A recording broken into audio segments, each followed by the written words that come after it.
السلام عليكم ورحمة الله وبركاته.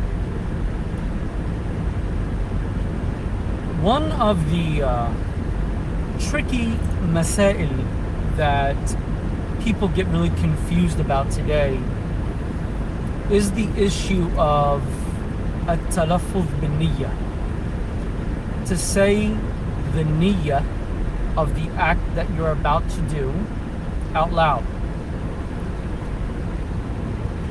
Of course, for the most part, most people simply say, this is bid'ah, this has not been stated or transmitted from the earlier generations, therefore it is pointless, it has no value, right? Some people will come and say, and the opinion that it is an innovation and that it was not reported by the Salaf, you know, everyone is free to have their own opinion. By all means, go for it, right?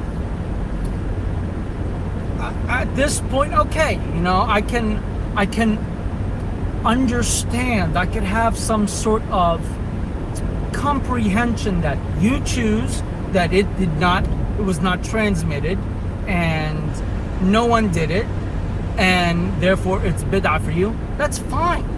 Up until this point, I don't have a problem with you upholding that opinion. That's on you, okay? But then when you hear them come and say, oh, this was a mistake that the Shafi'iyya made, they misunderstood something that was said in the chapter of Hajj. Here I have a problem for several reasons. Reason number one is that the person speaking is not Shafi'i. And most of the times, someone who is not Shafi'i speaking about the Shafi'iyya has no clue what they're talking about. Now I have an issue. Now we have a problem. It's gotten so bad to the point where you hear even some quote-unquote Shafi'iyya repeating this nonsense as well. It's all nonsense. It's all gibberish. From A to Z, it is trash.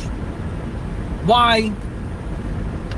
First of all, what they're referring to about the mistake of the some Shafi'iyya, that's not actually what happened. What happened is this.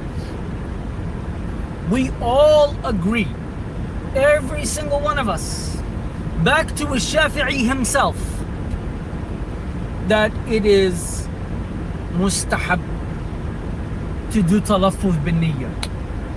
Some of the fuqaha said mandub, other ones said sunnah. I'm gonna keep it easy and just say mustahab. Ibn al-Muqri al-Asbahani, not Shafi'i, al-Asbahani, two different people. He narrates from his teacher. He says, حدثنا Ibn Khuzaymah.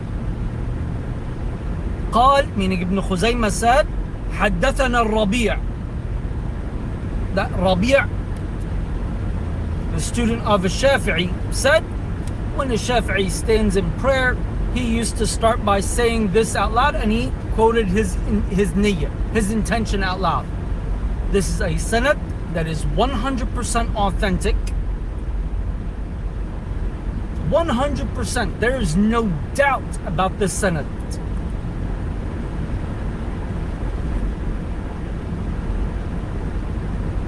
So Imam al-Shafi'i used to do talaffuz bin niyyah.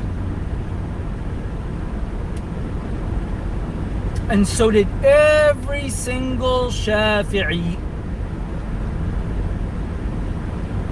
One of those Shafi'iyya, Abu Abdullah Zubayri,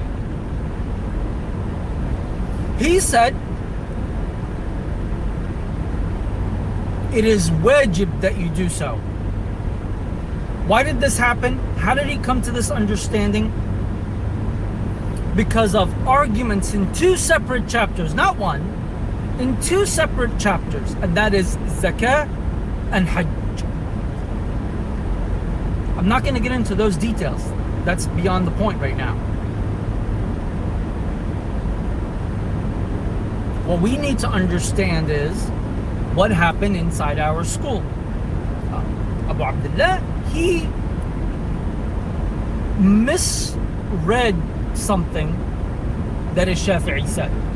It's not the first time it happened over a million other times. But was he speaking about simply saying the intention out loud? When I say out loud, I don't mean scream by, I just mean out loud where you can hear yourself say it. But what did he say exactly? He said it was an obligation based upon something in 2 other chapters. And that's in the issue of zakah, and there's a long debate and discussion about the intention there. Do you actually need to have one? And it gets a little bit more problematic when you start speaking about wukala and tawkeel and asking someone else to, you're giving them money to handle the zakah for you. So it becomes a little tricky how that is outlined. There's a little bit of debates there. Okay, so the debate started there. Then when we got to Hajj, there came more arguments and discussions and debates, and it even branched out to, well, what if you're doing Hajj for someone else? How does that intention look, etc. There was a phrase by Imam al-Shafi'i. Now see, Imam al-Shafi'i, he never spoke about at-talaffuz bin-niyyah in the main sources as far as we've seen. His students mentioned that he did it, but we didn't see Shafi'i actually say it. Now, it could just be that it was dropped out, it got lost in translation. I mean, there's a gazillion other possibilities, and there's so many aqwal that the Shafi'iyya quote Imam Shafi'i on that we don't have the sources today. We don't have the exact area where that took place, so we don't know. And there's books that we do not have. So there could have been a page that fell out. I mean, Allahu A'lam what took place, Allahu A'lam. Maybe this is ibtila from Allah subhanahu wa ta'ala to test us on how we understand Islamic knowledge and Islamic sciences. And how do we take evidence, and it's a challenge. Remember, this life is a test, right? So Shafi'i did do it. We have sahih evidence there. Abu Abdullah's issue was, is it an obligation, yes or no? He said yes. No one else said yes. Everyone said sunnah or mandub or mustahab. But what these people do is that they come and say, oh, this whole thing was just a mistake from Abu Abdullah al-Zubayr. No, it wasn't. It was not a whole issue came up by, no, that's not what happened. It's always been like that. The mutaqaddimin stated it, the mutaakhirin stated it, everyone is on agreement. And what really gets under my skin when I see dissertations by different students in certain Islamic universities, in certain countries, they'll put footnotes under our classical Shafi'iyya books. When I say classical, I mean the very earlier books. And they'll come and say, oh, the author here is speaking about at-talaffuz bin-niyyah, and this is a bid'ah that the mutaakhirin came up with. Ya habibi, you're doing tahqiq on a book that has nothing to do with the mutaakhirin. The author is from the mutaqaddimin. What mutaakhirin are you talking about? You're editing a book, okay, or a segment of a book. They really never do an actual book because they're just handing out, degrees on put bid'ah under anything we do not like and you get your degree. I mean, that's basically the equation. That's how it goes, right? So, he's editing a book that belongs to one of the earlier scholars of the Shafi'i school before the year 400. So we would consider them from the mutaqaddimin on average. There's a little ifs and buts and maybes on how you define that, but nevertheless, usually when we say mutaakhirin, we're talking about Nawawi and the Rafi'i, okay? And sometimes right after the 400s, okay? Nevertheless, right now, he's editing a book that belongs to one of the earlier mutaqaddimin, without a doubt, scholars of the Shafi'iyya, who says, at-talaffuz bin-niyyah, sunnah. The brother comes and he comments at the bottom. He says, the talaffuz bin niyyah is something that was fabricated, invented by the mutaakhirin. The mutaqaddimin never said this. Okay, whose book are you editing exactly? I'm pretty sure it's not Haytami's book. God forbid that they would do one of his there, right? So, who's the mutaakhir exactly that you're referring to? Right? And basically, the normal formulation of this is bid'ah, this is dalala, etc., etc., etc., yada, yada, yada. All right, there you go. Here's your shahada, ya habibi, and you're good to go. While in the process, the brother basically just tampered with the Shafi'i madhab. They don't care. That's not the point. So if somebody wants to uphold that a talaffuz bin niyyah is an innovation, by all means, go right ahead. You want to say it's not mustahab, it's not mandub, it's not sunnah, go for it. I don't care. However, you're going to come and say that the Shafi'iyya this, the Shafi'iyya that, then we're going to have a problem. Why? Because you're not Shafi'i. You do not know the details that we, the Shafi'iyya, study day and night.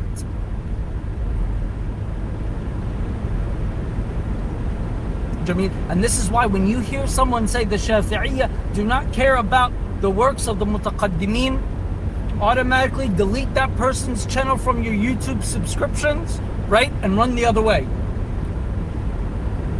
Because we do. We study this stuff day and night.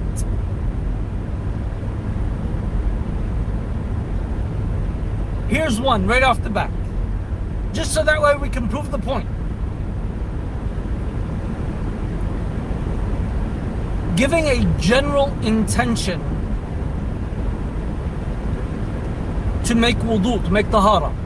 Just general intention, I'm making tahara. Period. That's it.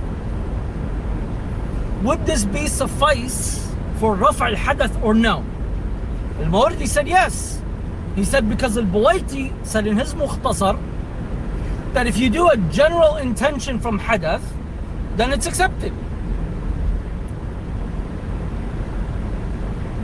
Al-Qadi Hussein, discussing the same issue, he says, and those that say that this verse in Al-Buwaiti means that it's the general tahara intention, that's not true. That's not what's meant. Al-Qadi Abu Tayyib says what's actually meant here is tahara, a generalized intention to make tahara from hadath. He says Al-Buwaiti actually used the word hadath. So the understanding that some have had that this verse means a generalized intention for tahara, period, meaning not mentioning hadath or najas, that's an incorrect understanding. Those that came after said, and sometimes this argument will be presented as if there's two wajh, but in reality there is no two wajh, there is no two separate opinions. It's a misunderstood opinion and a well thought through opinion presented by Abu Tayyib al-Tabari and Al-Qadi Hussein. There you go. That's something that most recent thing that I was looking over and teaching with some of the brothers that I teach, and that was just this morning. So the idea that some people claim to have that the Shafi'iyya have departed from exploring the books of the mutaqaddimin is nonsense. It's pure nonsense. I know brothers that are studying Al-Buwaiti, I know brothers that are studying Al-Muzani with the ta'liqat or ta'aliq of like Abu Tayyib al-Tabari and others. So don't listen to a lot of people that speak about the Shafi'iyya and do not know the Shafi'iyya, even if they add after their name a Shafi'i. Be very cautious and careful out there. Nas'al Allah subhanahu wa ta'ala as-salama wa tawfiq.